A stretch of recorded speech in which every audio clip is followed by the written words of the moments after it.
Before we dive into today's episode, I want to tell you about a free 3-act worksheet to help you structure your story. Whether you're a plotter or a pantser, a novelist, or short fiction writer, this 3-act worksheet will help you navigate your material and even begin each new story with a better plan. Download yours at nancypanuccio.com/act. Stop getting stuck in the middle of your draft. Go grab this free worksheet, nancypanuccio.com/act. Writing is not a sprint where consistency means doing the exact same thing every day, regardless of your circumstances. Writing is a practice with rhythms and seasons. There are seasons for production, when you're drafting, revising, pushing forward on your manuscript. There are seasons for input, when you're reading, observing, gathering material, filling your creative well. Writer Unleashed is for you, a writer who has the story you want to bring onto the page and into the hearts and minds of readers. I'm Nancy Panuccio, writer, editor, and book coach. Each week, we'll explore techniques, mindsets, and inspiration for writing stories readers can't put down. Thanks for spending some time with me today. Now, let's begin.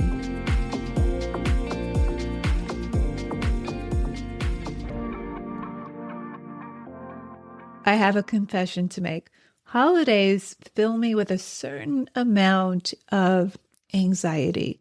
It's not just the pressure to make meals special, buy just the right gifts so they arrive by Christmas, but it always feels like a bit of a crunch because work doesn't necessarily stop just because it's a holiday.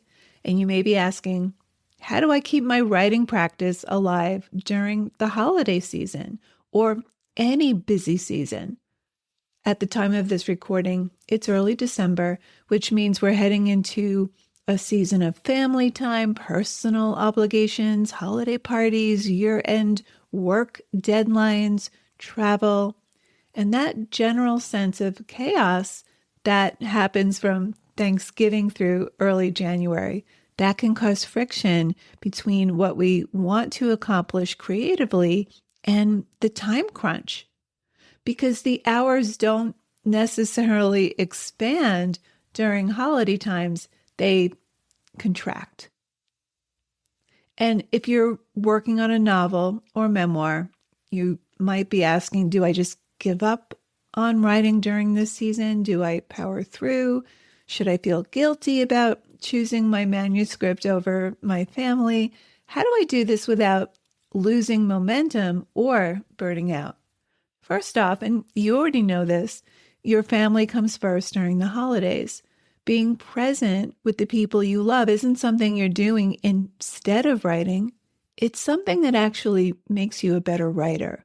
You don't have to choose between being present with your family or other obligations you may have. You don't have to choose between your personal obligations and commitments and being a writer. But you may have to let go of the idea or expectation that you'll write in the same way in December, for example, that you might have written during July. Many writers have very long fallow periods, sometimes for months, where they don't do any writing at all. But that doesn't mean they're not working on their writing. So today, I'm going to give you 3 realistic strategies for keeping your story alive during busy seasons. Strategies that let you prioritize your personal or professional life while staying connected to your creative work. Before we dive into the strategies, we need to reframe what writing work looks like during the thick of the holidays or any season when life just gets in the way. Most of the year, you're in productive mode. You're drafting scenes, you're revising chapters, you're adding words to your manuscript, you're creating output. But writing isn't just about output. Productive writers spend significant time on input, and this includes reading, observing, experiencing life, and gathering material. So these writers fill the well so they have something to draw from when they return to the page. The holidays are the perfect time to shift from production mode to input mode. And here's the beautiful part. This shift allows you to put the people you love first or to fulfill other obligations while still doing valuable writing work. When you're fully present at Christmas dinner, for example, noticing how your grandmother tells stories or maybe loses the thread of conversation and asks a question about something discussed 10 minutes ago, or how the tension shifts in the room. Human dynamics are powerful storytelling observations. That's all writing work. When you're reading a novel while your kids are watching Elf for the 11th time, that's writing work. You're reading with attention to craft, to how the author made you feel a certain way, made you feel moved, or moved you to tears, or made you feel tense. When you're gathering observations in your story bank, that's writing work. You're not abandoning your writing practice. You're choosing a form of practice that honors both your creative life and your personal life. The goal is to prioritize family and or professional or personal obligations while keeping your writer self alive and gathering material for the work ahead. The idea is to keep you engaged in the process so that it's not so hard to get back into the work if you have to be away from it for a while. And honestly, the rest can be the best thing for your work. Because when you go back to it, not only are you energized with the input that you've collected, but you see your story more objectively. For more on that, listen to episode 258, the first read of your first draft, what to look for and what to ignore. Episode 258, I'll link in the show notes. Okay, so let's get to the strategies. Strategy number 1, create your story bank. A story bank is where you collect raw material during the holidays or while you're at the office, at a restaurant, family gatherings, etc. These are observations, moments, details, emotions that you'll use in your writing later. Not necessarily for the work at hand, but maybe it's details that you'll include in a story that you work on later.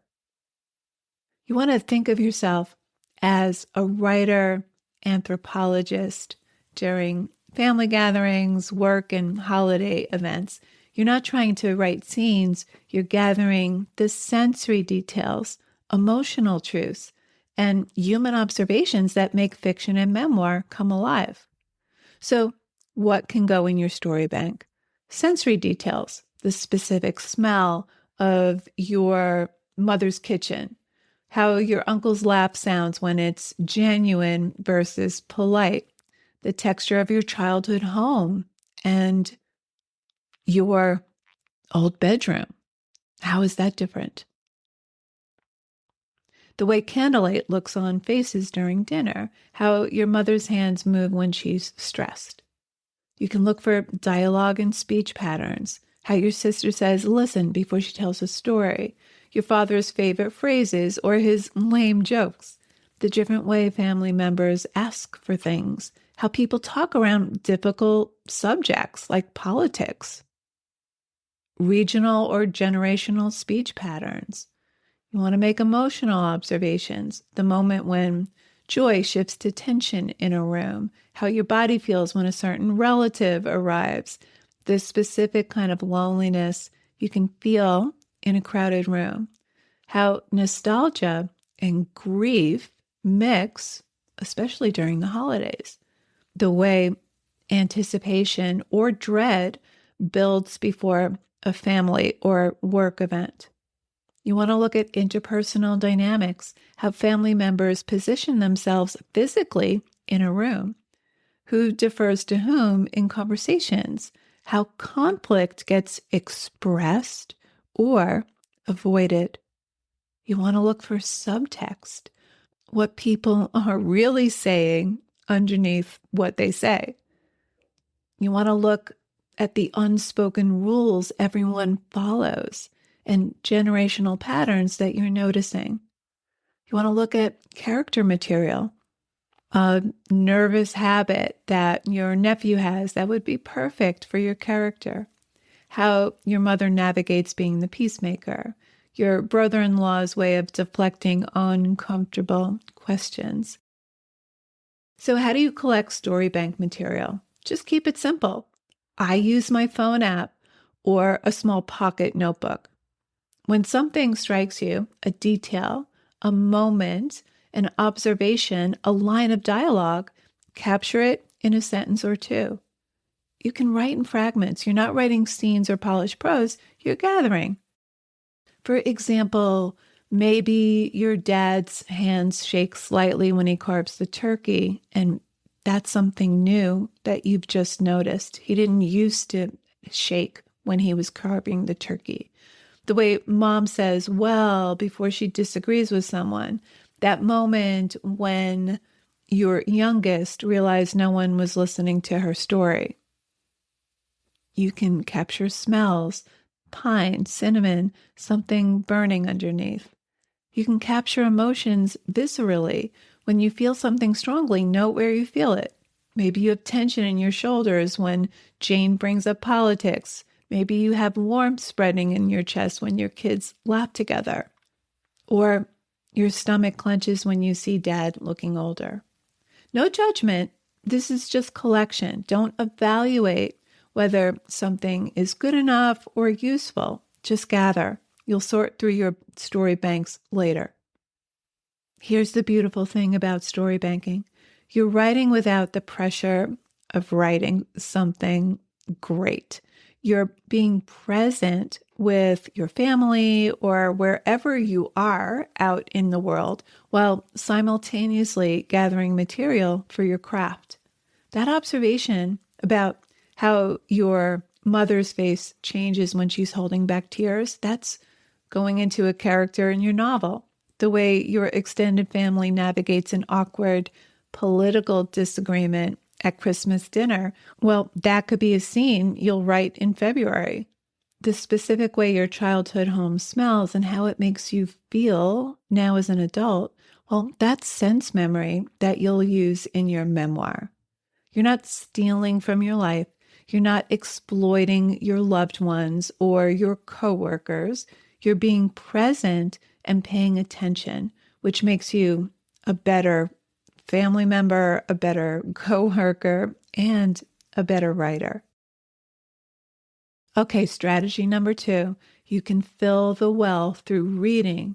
If you do only one thing for your writing during the holiday season or any fallow season, make it this: read. Reading is the most productive thing a writer can do when they don't have time to write. And here's why the holidays are perfect for reading.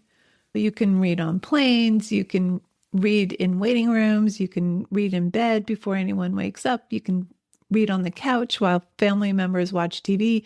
No one questions it the way they might question you disappearing to write. Reading fills your creative well. Every book you read is teaching you about structure, pacing, voice, character development. You're studying your craft without the pressure of producing. Now, this means that you're going to reread certain sections. You're reading like a writer. Reading keeps you connected to stories. Even if you're not working on your manuscript, you're immersed in narrative. You're staying in your story mode, in your story brain. So what do you read during your fallow seasons?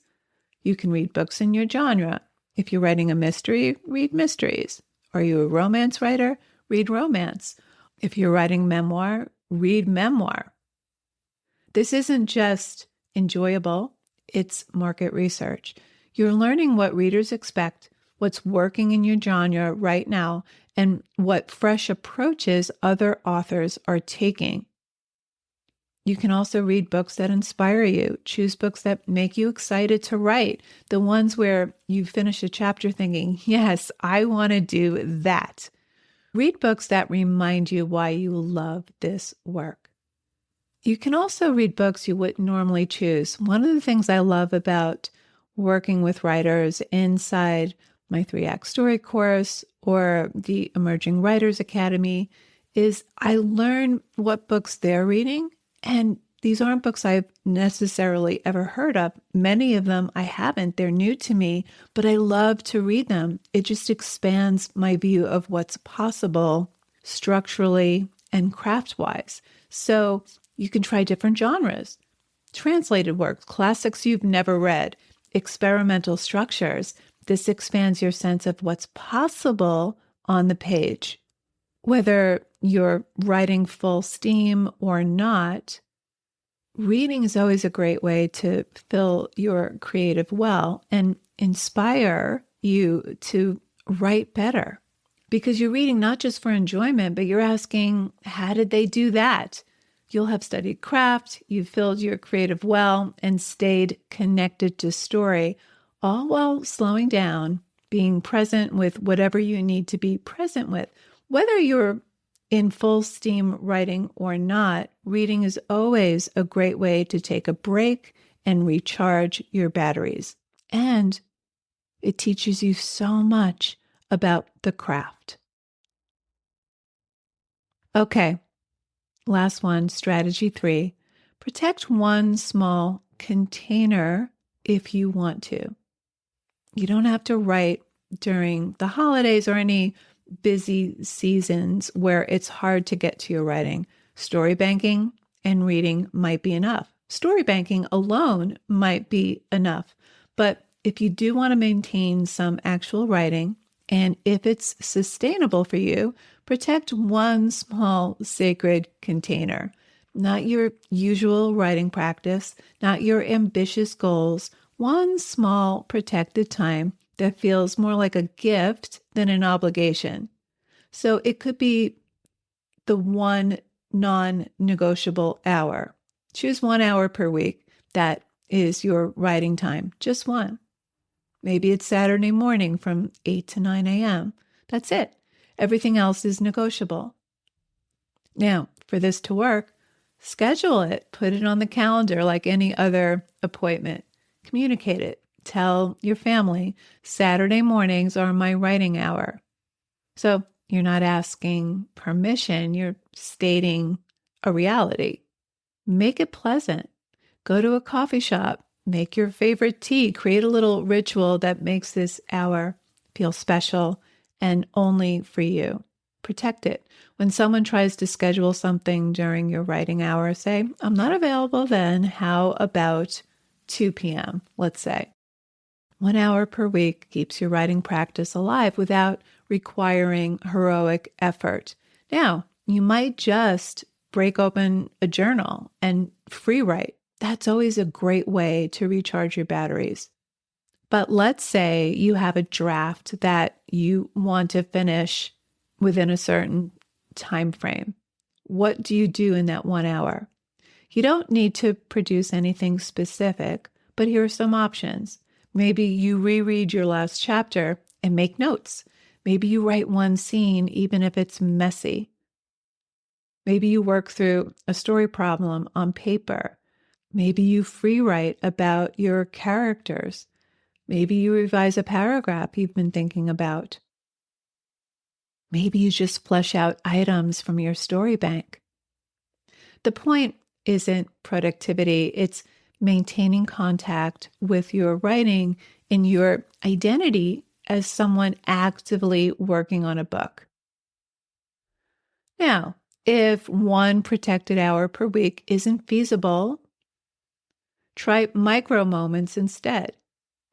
For example, maybe you describe what your character's apartment looks like, or you write the opening paragraph of chapter 12. Maybe you list 10 things your protagonist is afraid of. Maybe you brainstorm why one character would lie to his sister. When you find yourself with 10 unexpected minutes waiting for the oven timer early before people wake up while something downloads, for example, just pull out your list and knock out one task. Even small progress is progress, and these fragments add up, and they keep you connected to story. They keep you connected to your story. So during the holidays or during any fallow period where you're just too busy and overloaded to spend significant time on your manuscript, step 1, decide your approach. Option A is story banking and reading. Option B, story banking and reading plus 1 protected hour. Option C is a complete break. It could be a full pause from your manuscript. You read for pleasure only, but you're completely present with family or other personal commitments. And then schedule your first January writing session now. Choose the option that feels sustainable and exciting to you. Remember, it's all about keeping you connected to your identity as a writer, connected to your writing life. Okay, step 2, set up your system. For story banking, choose your tool, phone apps, or a pocket notebook. Maybe it's both. Give yourself permission to gather without judgment, without this expectation that it has to be something brilliant. For reading, choose a book you're excited to read. I like to order books from the library, and if I really must own the book, I'll buy it on Amazon. I find reading before bed is a great way to help me power down and get some sleep. I also love to just curl up on the couch on an afternoon, a Sunday afternoon, and just read. For protected writing, if you can, you want to schedule your weekly hour. Tell your loved ones that maybe Saturday mornings are your writing time. Decide where you'll write and make it feel like a gift to yourself, not an obligation. And step 3, you want to create your re-entry plan. Some seasons in life are busy, they're frantic. Some seasons are slower. So make sure you schedule time to return to your writing after things slow down. Spend the first session reading your last few chapters and reviewing your story bank. Now, how do you ease into your writing if you've been away from it for a while? Spend the first session reading your last few chapters or your last few scenes and maybe reviewing your story bank. Don't try to produce, just reacquaint yourself with your story. Then reestablish your routine gradually. Ramp up over the first 2 weeks. Don't expect to immediately return to your pre-season pace. Put it on your calendar. Have this plan in place now. That makes it easier to relax and put the pressure off during the holidays or any other busy season in life, knowing exactly when and how you'll return. Trust the rhythm. Family always comes first during the holidays, of course. And maybe at the time that you're listening to this, you've been overwhelmed with work commitments, professional commitments. Honoring that doesn't make you less of a writer. It makes you a better one. Writing is not a sprint where consistency means doing the exact same thing every day, regardless of your circumstances. Writing is a practice with rhythms and seasons. There are seasons for production when you're drafting, revising, pushing forward on your manuscript. There are seasons for input when you're reading, observing, gathering material, filling your creative well. That's not a compromise. That's understanding how creativity actually works. At the end of it, your story bank will be full of rich material. Your creative well will be refilled from reading and living fully. You'll return to your manuscript with fresh eyes and renewed energy.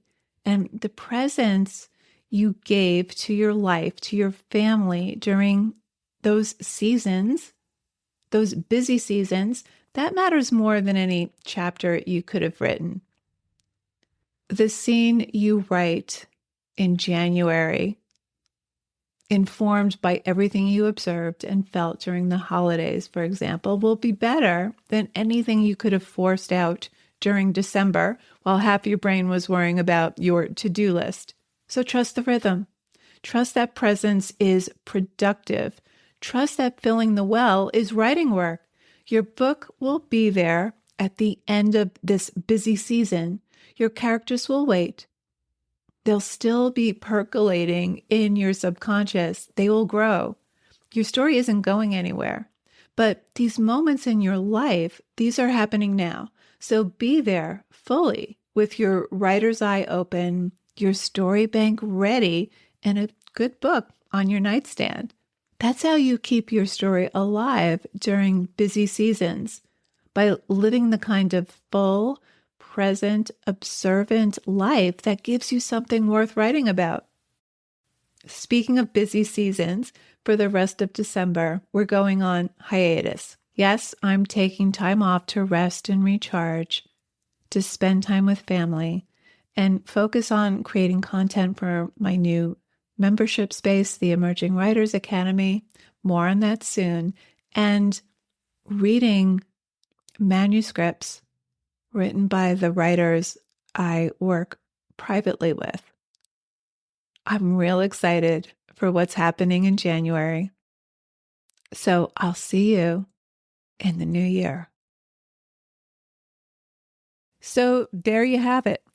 Thanks for hanging out with me today. If you know any writers who need some support in their writing, please share this episode or the Writer Unleashed podcast in general. And if you love what you're listening to, subscribe on your favorite listening platform. And if you're listening on Apple, please leave me a review. Reading how this podcast impacts your writing truly lights me up and helps me create topics for the show. Till next time, keep writing, and I'll talk to you soon.